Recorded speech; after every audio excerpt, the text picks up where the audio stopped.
오늘은 제가 지난해부터 수요일 날 이제 말씀을 설 때마다 이 9가지 성령 열매를 가지고 하나하나씩 나누게 되었는데요. 그래서 이제 오늘이 마지막 이제 9번째 열매인 절제 열매를 가지고 이렇게 나누는 차례가 되어졌습니다.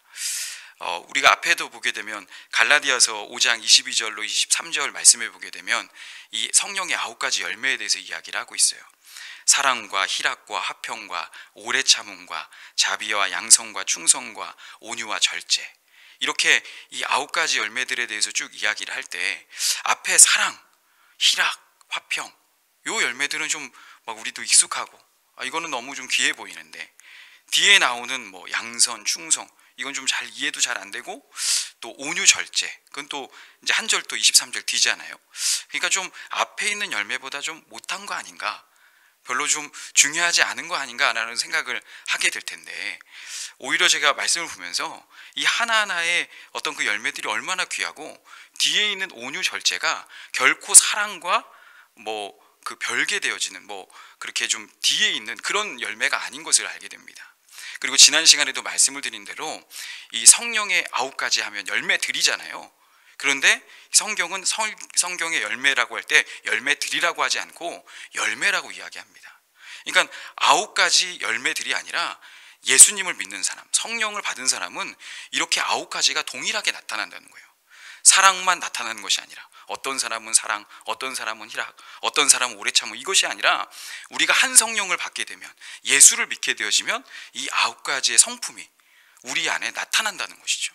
그래서 내 안에 내가 정말 예수를 믿었는가, 내 안에 성령 충만한가, 이 부분들을 우리가 이렇게 점검해 볼 때 바로 이런 열매들을 내 안에 갖고 있는가를 통해서 내가 이것이 없다면 내가 아직도 성령 충만하지 못한 것이고, 또 내가 예수를 믿어도 잘못 믿은 것이구나 라는 것을 생각해 볼 수 있다는 것입니다. 그래서 앞서 말씀드린 것처럼 앞에 있는 사랑과 뒤에 있는 열매들이 전혀 어떤 그렇게 뭐 앞에 거는 크고 뒤에 거는 작고 이것이 아니라, 오늘 이제 디모데후서, 이건 사도 바울이 디모데에게 마지막으로 서신을 보낼 때 이 디모데에게 6절에 보게 되면, 오늘 본문 6절에 내가 나의 안수함으로 내 속에 있는 하나님의 은사를 그렇게 부릴 듯 이 디모데에게 주기를 원했습니다. 그래서 이 하나님의 은사가 무엇인가 7절에 보게 되어지면 오직 능력과 사랑과 그리고 그 뒤에 바로 절제가 나온다는 겁니다. 그래서 이 디모데에게 안수하면서 그 은사가 임하기를 원하는 가운데서 사랑과 동일하게 절제가 쓰여지고 있다는 것입니다. 그러면 이 절제 열매가 무엇인가? 우리가 뭐 어떤 일을 하더라도 절제가 필요해, 뭐 그러면서 이제 이야기를 하게 되어지는데, 과연 그럼 그 절제가 무엇인가? 그것은 바로 무엇이냐? 한마디로 얘기해서 예수님이 우리 안에 오셨습니다. 그럼으로 인해서 예수님 때문에 이제 내가 내 마음대로 할 수 없는 것, 그래서 내 뜻대로 내 생각대로 하지 않는 것, 그래서 절제가 되어지는, 그래서 절제의 열매가 바로 그와 같다라고 이야기하고 있다는 것이죠. 자, 사도 요한이 예수님을 믿는 것에 대해서 뭐 마태, 마가, 누가, 요한이 이렇게 사복음서를 복음서를 쓸 때 그들이 뭔가 예수님의 오신 것에 대해서 이렇게 기록을 하면서 마태, 마가, 누가는 역사적으로 예수님이 어떻게 오셨는지를 쓰게 됐다면, 이 사도 요한은 가까이서 예수님을 봤어요. 그래서 사랑하는 제자다라고 자기를 표현합니다. 그리고 예수님 십자가상 밑에서도 마지막까지 있었던 제자가 바로 요한이었습니다. 그래서 그의 실제 육체의 어머니였던, 예수님의 어머니였던 마리아를 부탁했던 사람이 바로 예수님의 제자 요한이었습니다. 그래서 이 사도 요한은 어찌 보면 예수님과 너무나 가까이서 예수님의 말씀을 들었고 표적을 보았고, 그리고 그렇게 함께 동행하면서 예수님에 대해서 누구보다도 확실한 증언을 갖고 있는 사람이죠. 근데 이 사람이 요한복음을 쓰고 요한 뭐 1서, 2서, 3서, 그 다음에 요한계시록을 이렇게 써 나가면서 예수님을 믿는 게 무엇인가에 대한 부분을 쓸 때 이 사도 요한은 동일하게 뭘 썼냐면 영접한다는 표현을 쓰고 있습니다. 요한복음 1장 12절 말씀에 잘 아는 말씀이죠. 영접하는 자, 곧 그 이름을 믿는 자들에게는 하나님의 자녀가 되는 권세를 주셨으니. 그래서 우리가 이 말씀을 다 알고 있지 않습니까? 예수님을 믿는 것이 무엇이냐? 예수님을 영접하는 것이다. 그리고 사도 요한이 쓴 요한계시록 3장 20절에 보게 되어지면 또 이렇게 되어 있습니다. 볼지어다 내가 문 밖에 서서 두드리노니 누구든지 내 음성을 듣고 문을 열면 내가 그에게로 들어가 그와 더불어 먹고 그는 나와 더불어 먹으리라. 여기서도 문을 열면 내가 그에게로 들어가, 이거 자체가 영접의 의미를 쓰고 있잖아요. 이 사도 요한은 예수님을 믿는 것이 무엇이냐? 예수님을 마음 가운데 영접했다는 겁니다. 자, 그럼 예수님을 마음 가운데 영접했다, 그러면 어떤 일이 일어나는가? 예를 들어서 우리 집에 우리 존경하는 목사님이 우리 집에 함께 계신다고 생각해 보십시오. 그러면 지금 어떤 마음이 되겠습니까? 물론 좋기도 하지만 하나하나 옷차림새 하나, 또 뭐 음식하는 거 하나 신경이 쓰이잖아요.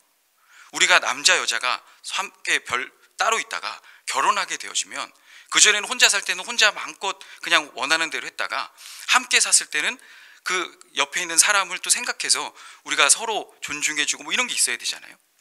한 방에 누군가가 온다는 것 자체는, 그전에는 내가 내 맘대로 했다면 이제는 그 온 사람의 때문에 내가 조심하고 뭔가 그래서 서로 존중해주고, 이런 부분들이 우리가 함께 사는 가운데 있지 않습니까?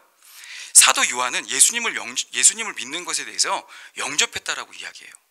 근데 그 영접하는 가운데서 사도 요한복음 1장에 보게 되면 사람들이 그 빛이 왔음에도 불구하고 어둠 가운데 갔다라고 이야기합니다. 왜냐? 예수님을 부담스러워하는 거예요. 그러니까 우리 안에 예수님을 나는 믿었는가? 예수님을 믿었다는 것은 나 교회 다녀 이것만이 아니라 예수님이 나와 함께 계시는 겁니다. 그러니까 매 순간 예수님이 함께 계시기 때문에, 그전에는 예수님이 없어서 나 혼자 모든 걸 결정을 했어요.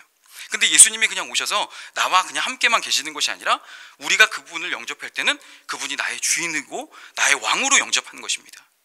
그러니까 우리는 이제 내 뜻대로 살면 안 되는 거예요. 예수님이 원하시는 대로 가르치신 대로 사는 것이 원래 예수를 믿는 것인 겁니다. 그게 또 다른 말로 성령 충만인 거예요.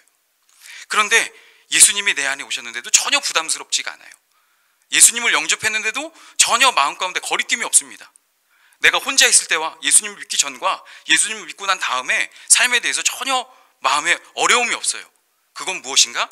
예수님이 안 계시거나 또 하나는 오셨음에도 한 번도 쳐다보지 않았던 것이죠. 영접은 해놓고 함께 더불어 살리라고 해놓고 예수님을 한 번도 쳐다보지 않고, 왜 우리가 누군가 손님이 오면 손님이 오셨구나라고 생각하면서 그분에게 음식도 드리고 뭔가 아유 좀 편한데 앉아 이렇게 하잖아요. 그러니까 어찌 보면은 우린 예수님을 영접해 놓고 한 번도 거들떠보는 거 아니에요. 식사를 드셨는지 뭘 하고 있는지 한 번, 일주일에 한 번을 생각해 보지 않습니다. 1년이 지나도 오셨다고 생각이 안 되는 거예요.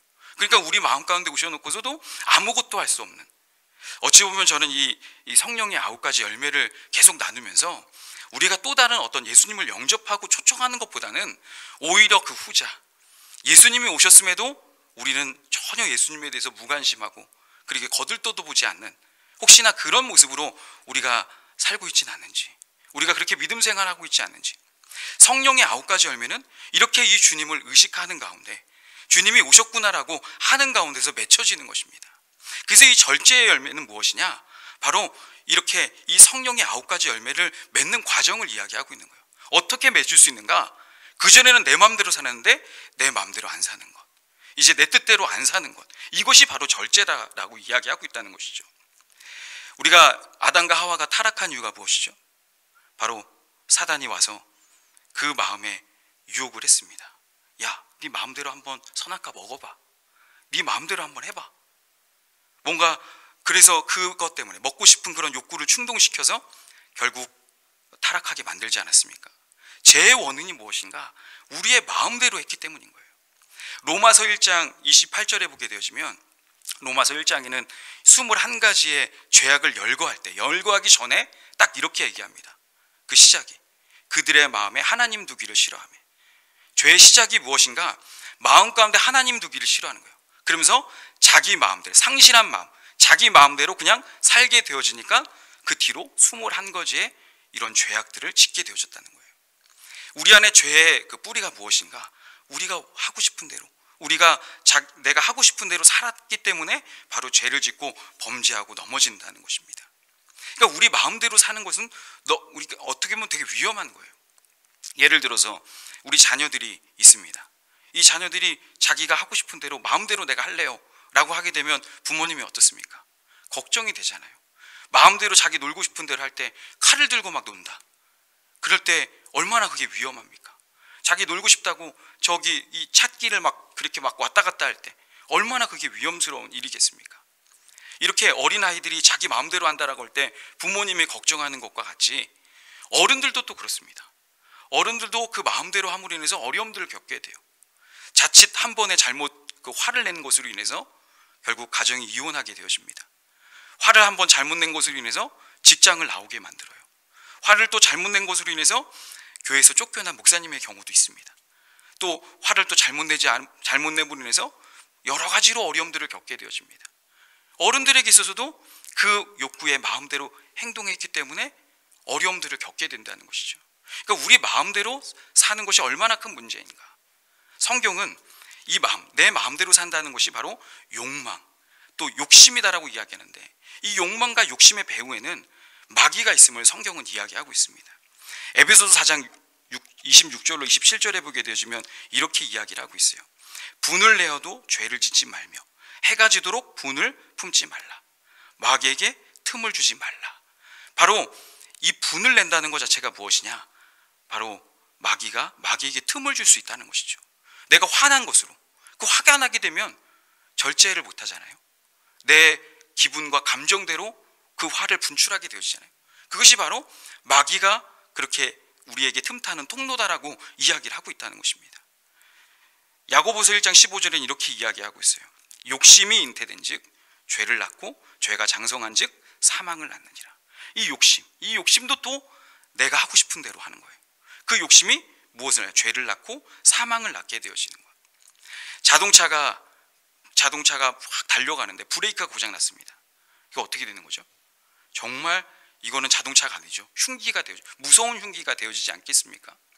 우리의 정말 신앙생활 가운데서도 이 내 마음대로 하는 이 욕심에 대해서, 이 욕구에 대해서 분명히 절제가 있어야 되는데, 이 절제를 우리가 그 브레이크를 사용하지 않으면 엄청난 어려움들을 겪게 된다는 것입니다. 그래서 앞서도 말한 것처럼 이 분노에 대한 부분, 요즘 또 이 코로나19가 계속되어지면서 우울증도 있고, 또 분노 조절 장애라고 해서 여러 가지로 이 심리적으로 힘들어하는 분들이 참 많습니다. 그때마다 내 컨트롤이 안 되는 거잖아요. 근데 어떻게 우리가 컨트롤할 수 있을까?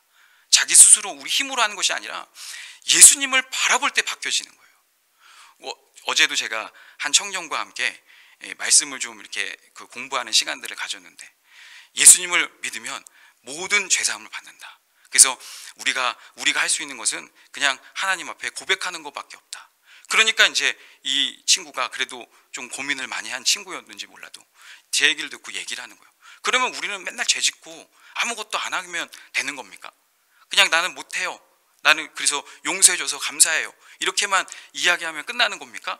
이렇게 이제 물어보는 거예요. 그러니까 마음 가운데는 좀 우리가 뭔가를 해야 되는데 좀 그 복음이라는 것이, 또 말씀이라는 것이 되게 무기력해 보인다라고 얘기해서 아마 그 친구가 이야기했던 것 같아요. 그때 이야기한 것은 아무것도 안 하려고 하는 것도, 내가 아무것도 안 하려고 하는 것도 내가 하고 싶은 대로 하는 거다. 이제 예수님이 우리 안에 오셨으니 예수님이 시키는 대로 해야 된다라고 제가 그렇게 설명해 드렸는데, 우리에게도 동일한 겁니다. 우리가 할 수 있는 것은요, 예수님을 바라보고 주님이 시키는 것이 있어요. 너 이거 잘못 생각했어. 그러면 잘못 생각한 것을 지적할 때 그 지적한 것에 대해서 내가 받아들이는 겁니다.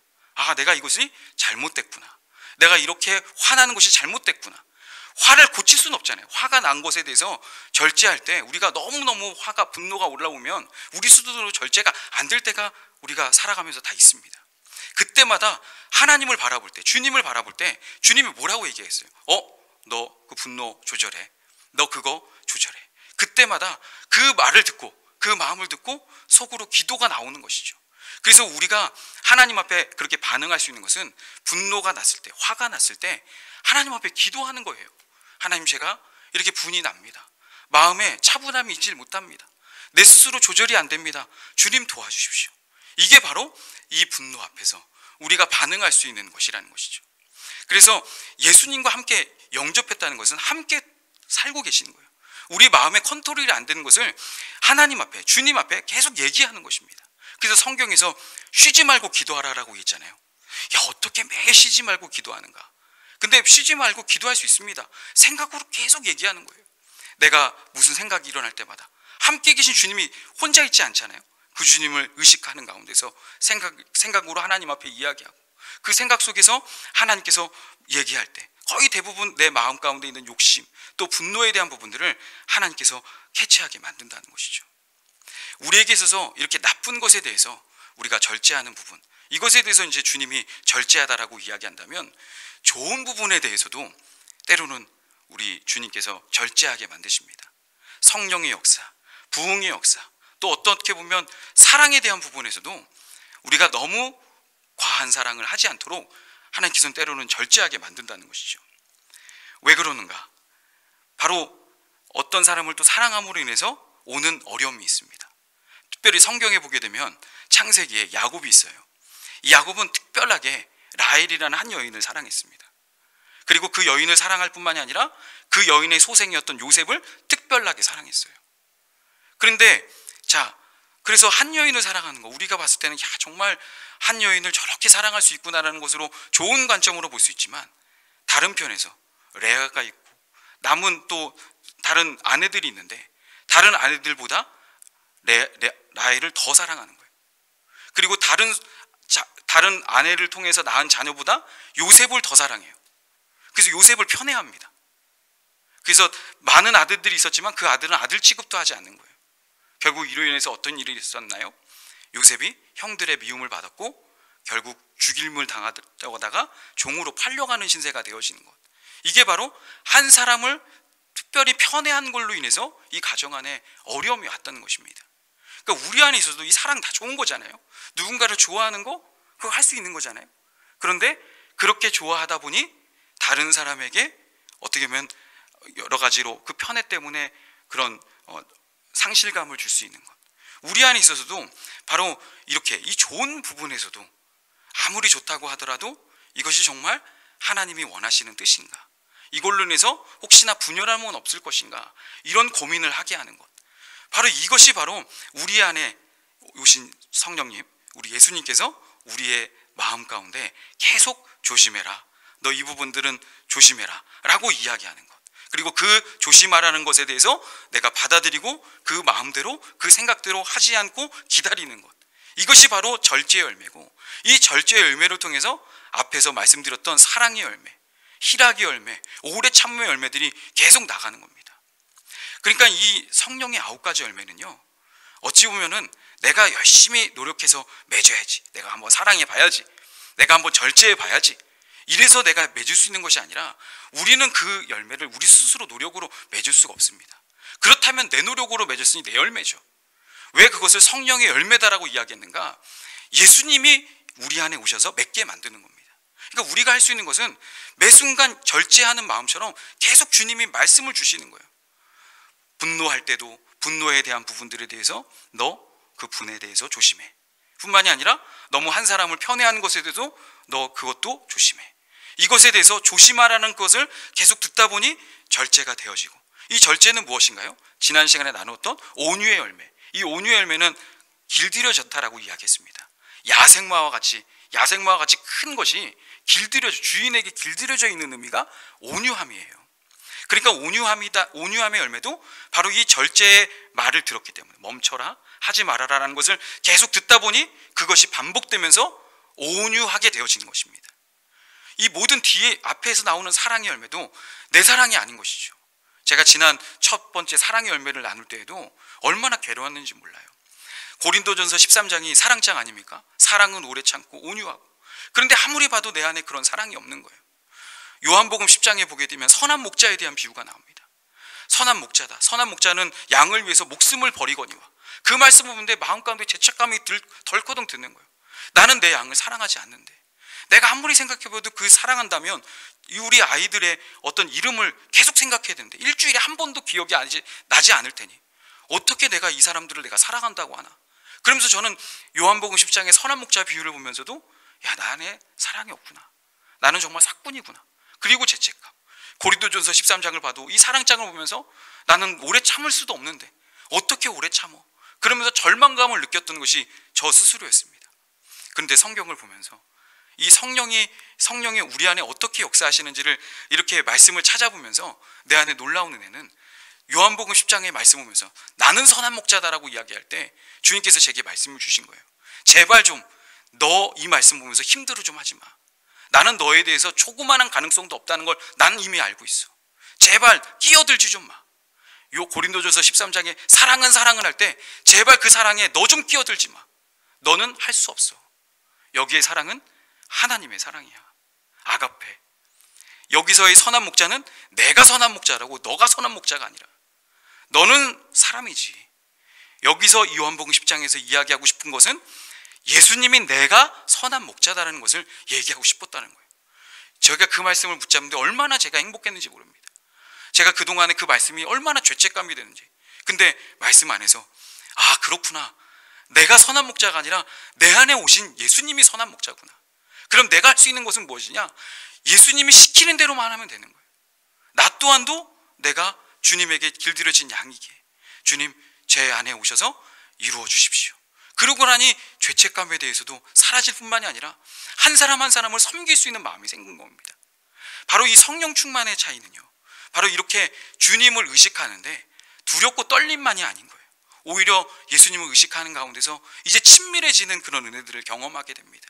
그래서 주님이 마음을 주시고 생각을 주실 때마다 그렇게 기쁨으로 맺어가는 것, 기쁨으로 그렇게 가까워지는 것, 너무나 놀라운 은혜. 이게 바로 그러니까 나중에는 성령의 9가지 열매가 내 안에 나타나는 것을 보면서 놀랍다는 것이죠. 이게 많은 믿음의 사람들이 간증하는 것입니다.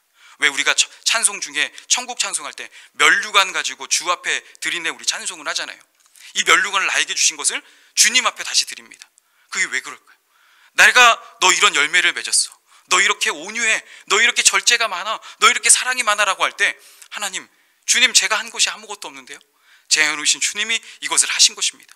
막 기뻐하고 자랑하게 되는 것이죠. 이번 주일날 우리 학생부 아이들에게 내 안에 계신 예수님에 대해서, 성령님에 대해서 어떻게 우리 아이들과 나눌까 하면서 고민하다가 한 간증자를 생각하게 하셨습니다. 바로 이제 이지선 자매라고 지선아 사랑아 책을 쓴 이 분인데, 이게 이제 교통사고 전과 교통사고 후입니다. 20년 전에 이 24살인 꽃다운 나이에 이제 졸업을 앞두고 있는 우리 이지선 자매가 뜻하지 않는 사고로 인해서, 교통사고로 인해서 전신이 화상을 입었습니다. 그래서 이 이뻤던 이런 얼굴이 정말 지금도 계속 수술해야 될 그런 과정으로 전신에 화상을 입었으니 온 살가죽이 다 벗겨지는 거예요. 그러니까 이 여자로서는 너무너무나 힘들었죠. 주변에서 의사 선생님이 이제는 평생 괴물로 지내야 된다라고 오히려 희망을 주기보다는 절망을 안겨주는 그런 상황이었습니다. 하나하나 그 몸부림치면서 40번 넘게 그 이후로는 셀 수가 없을 만큼 많은 수술을 했던 그 과정 속에서 이지선 자매가 한 5, 6년 전인가요? 그 SBS 힐링 캠프라고 그런 프로그램에 나왔다는 겁니다. 그때 그 당시에 그걸 나올 때, 그 전에 이 사고를 당할 때 어느 선생님이 막 계속 그 두 엄마랑 딸이 소망을 갖고 있길래 절망을 안겨주대. 평생 여기서 나도 집 밖으로 나올 수가 없습니다. 공중파는커녕 아주 괴물처럼 그렇게 지내됩니다. 악담을 했는데 오히려 그 반대로 공중파에 나왔다는 거예요. 근데 이 이지선 자매가 그 공중파에서 어떻게 이야기하냐면, 자기가 이제 그 수술을 하게 되는데 손가락 절단 수술을 하게 됐다는 거예요. 근데 처음에 자기가 알아듣기로는 한쪽 이제 손가락인 줄 알았는데 양손을 절단하라고 간호사한테 동의서 썼냐고 물어보는 겁니다. 순간 너무 마음에 당황해서 자기는 한 손가락인 줄 알았는데 양손을 다 절단을 해야 된다니 얼마나 그게 갑작스럽고 힘들었겠습니까? 수술 바로 그 앞에서 동의서 썼냐고 하니까. 그때 엄마를 바라볼 때 엄마도 정말 여러 가지 막 복잡한 심정이 있었대요. 근데 이 이지선 자매가 그 사고 속에서 버텨낸 것이 무엇이었는가? 매일 하루에 감사를 찾는 것을 엄마와 하겠다는 겁니다. 수많은 것이 다 안 좋은 것인데 그 중에 감사거리를 하나씩 찾는 그런 훈련 속에서 이 절단하겠다라는 그 통보가 왔을 때 대뜸 자기 안에 입으로 엄마한테 얘기하는 게, 그래도 손가락이 다 절단되지 않고 한마디만 절단돼서 엄마 감사하다, 이렇게 얘기를 하더라는 거예요. 그러면서 자기가 그렇게 이야기를 하면서 자기도 놀라웠다는 거예요. 내가 왜 이런 얘기를 어떻게 할 수 있었지? 그러면서 그 얘기를 들으면서 그렇게 나갔다는 거예요. 그래서 이 지선아 사랑이라는 내용은 하나하나 뭐 아무 쓸모없는 눈썹도 그 눈썹이 다 타서 없어지니까 눈썹의 소중함이 얼마나 소중한지, 손가락 마디마디마다 있는 이 주름이 얼마나 소중했는지, 손가락을 굽혔다 펼 때 이 주름이 있기 때문에 그랬구나.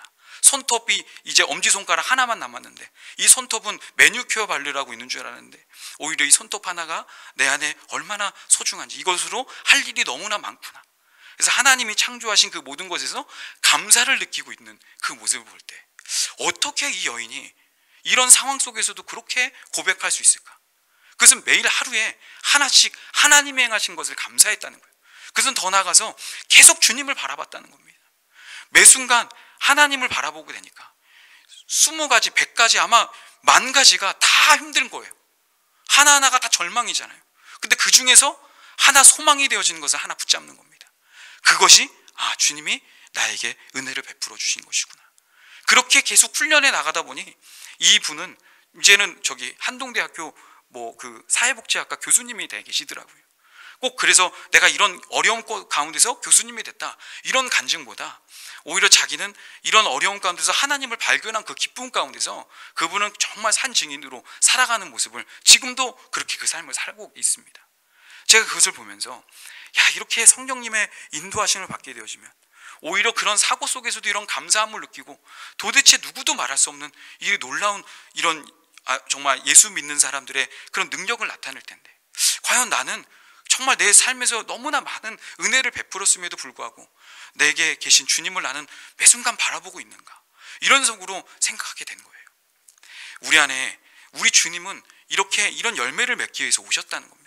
그리고 이지선 자매 혼자만이 아니라 어떤 성경의 사도 바울만이 아니라 우리 모두에게도 그와 같은 역사를 하기 위해서 오셨는데, 앞서 말씀드린 대로 영접을 했고 우리 마음 가운데 오시긴 하셨으나 한 번도 우리 삶에 관여가 안 돼요. 기껏 우리가 관여해도 우리가 힘들 때 한 번씩 도움만 청하고 그 문제가 해결되어지면 한 번도 그 주님을 가까이 가려고 하지 않는 우리들의 모습. 주님은 오히려 우리 마음 가운데 오셔서 계속 탄식하고 눈물을 흘리고 있지는 않은가, 그런 생각을 해보게 됩니다. 성령의 9가지 열매를 쭉 이렇게 나누면서 마무리할 때 이 성령의 9가지 열매는 우리 힘, 노력으로 하는 것이 아닙니다. 만약에 이것을 내 노력으로 한다라고 하게 되면 정말 힘든 어려움이 겪게 되어져요. 러시아의 문호죠. 아주 소설가이면서 철학가였던 톨스토이에 대해서, 이 톨스토이는 부활이라는 아주 유명한 소설을 쓴 작가입니다. 근데 굉장한, 이 사람은 기독교 정신이 충만한 사람이었어요. 그래서 경건한 삶을 살았고 어릴 때부터 금욕주의자였습니다. 그래서 자기에서 문제가 무엇이냐, 자기 노력으로 하나님의 뜻을 살아보려고 애를 썼던 사람이에요. 몸부림쳤던 사람입니다. 어찌 보면 정말 신앙생활에 열심을 내려고 했던 사람이었구나 라고 볼 수 있습니다. 근데 나중에 이 톨스토이는 불행하게 됩니다. 가정이 다 깨져요. 너무 금욕주의적인 그것이 사람 옆에 있는 사람을 힘들게 만드는 겁니다. 그리고 그는 시골 어느 역에서 쓸쓸하게 노숙하다가 죽게 되어지는 결말을 맞게 되어집니다. 예수님을 믿었지만 정말 자기가 뭔가 힘써 뭔가 내가 하나님의 거룩하심에 내가 하리라 그랬더니 너무나 그 삶은 피곤하고 힘들고 주변에 있는 사람들이 마치 가시와도 같아서 그렇게 결국 쓸쓸하게 마지막 그 죽음을 맛보게 되어지는 그 사람. 그런데요, 러시아의 문호 중에 이 톨스토이와 비슷한 그런 시대에 살았던 소설가이면서 이 사람이 있습니다. 도스토예프스키인데, 이 사람은 오히려 톨스토이와 전혀 반대인 삶을 살았어요. 술과 도박으로 완전히 패가 망심한 사람입니다. 그래서 당시 이제 반정부 단체에 가담을 하게 돼서 사형 선고를 받았던 사람이에요. 그래서 사형을 집행하는 날, 우리가 잘 알죠? 총살을 당하려고 말뚝에 박히고 있어서 총이 장전되어질 때, 아마 영화에도 있잖아요. 근데 러시아 황제의 칙령이 확 날라옵니다. 그래서 사형 집행을 중단하라. 그래서 결국 사형 집행이 중단되어지고 무기징역에 처합니다. 그래서 시베리아에 가서 강제 노동형을 받게 되어지는데, 그런 통보를 받고 정말 죽음 가운데서 기적적으로 살아난 거예요. 그때 시베리아로 가는 그 가운데서 조그마한 성경책 하나를 열차 속에서 얻게 돼요. 그게 신약 성경이었습니다.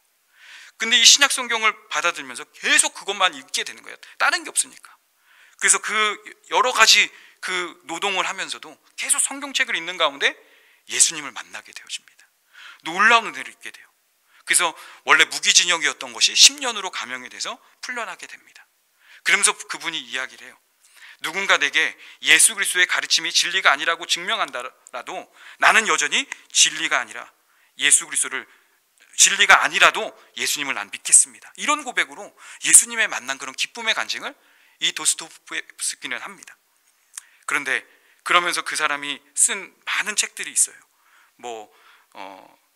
죄와 벌이라는 책, 그 다음에 카르마조프의 형제들, 그 다음에 여러 가지 어떤 하나님의 살아계신 증거들이 그의 작품 속에 담겨져 있습니다.